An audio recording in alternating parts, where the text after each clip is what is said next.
At a birthday party for Hillary Clinton in October, Senator Dianne Feinstein, D-California, delivered a toast, and a sobering thought, for the evening's attendees: if Hillary couldn't win the White House, I don't know which woman can.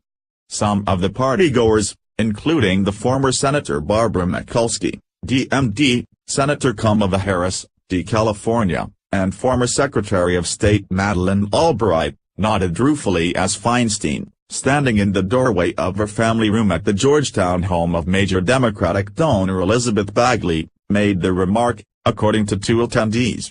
Months later, it's at times hard to imagine Democrats failing to nominate a woman as their standard-bearer against President Trump in 2020.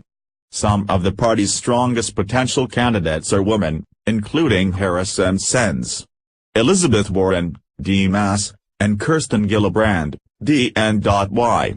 More pointedly, the rise of the #Me Too movement and Trump's own controversies with women make it feel incongruous for Democrats to name a white male as their candidate in the next presidential race. The Me Too movement is a powerful force that could lead to Democratic midterm wins in 2018 and victory in the 2020 presidential race, said Democratic strategist Brad Bannon. The presence of a female candidate way at the top of the ticket in 2020 would be the best way to harness the energy of the Me Too force, a powerful current ignited by Harvey Weinstein's behavior that could undermine Donald Trump's campaign for a second presidential term.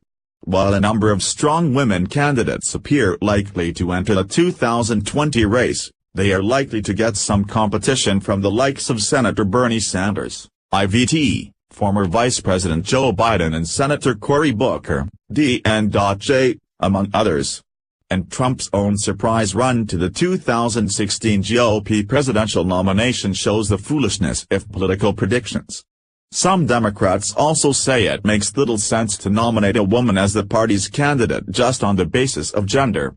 One senator who spoke to The Hill on condition of anonymity said colleagues are talking more about prioritizing the need to find a candidate who is tough, authentic and credible no matter whether they are male or female. Senator Chris Coons, D-Del, said he does not think the Democratic nominee's gender is as critical as having someone who can draw a sharp contrast with an incumbent president who has been accused of sexual assault by 18 or 19 people, who has bragged on tape about committing sexual assault. I think that is one of many areas where the American people are going to look for us to draw a sharp contrast with the incumbent president, Coons said.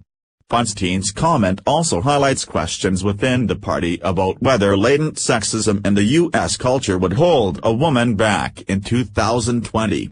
There's a lurking feeling in the Democratic caucus that Clinton's gender may have hurt her in battleground states such as Michigan, Wisconsin and Pennsylvania, which voted for a Republican in 2016 for the first time in decades. Misogyny is out there and is a factor whether people want to admit it or not, said one senior Democratic aide. Other Democrats say the selection of the nominee should not be so contrived. Democrats should know better than to be cornered by woman mandate, said Democratic consultant Tracy Saflin, who served as a surrogate on Clinton's 2016 presidential campaign.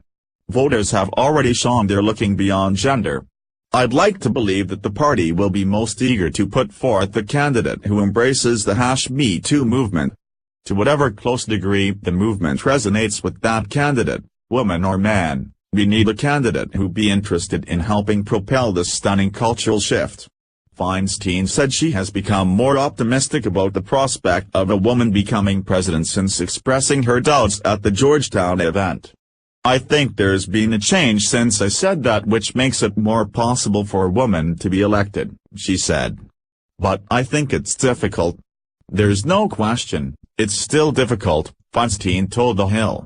Feinstein said the enthusiasm of the #Me Too movement has made the chances of a woman winning the presidency seem more realistic. What's changed is the strength of women. Women getting out and voting. Women coming together. The #Me Too movement. All of this puts the woman more in the position of being accepted. Even if a woman isn't on the top of the ticket in 2020, one senator predicted it will be a diverse team. It's not going to be two white men, I can tell you that, the lawmaker said.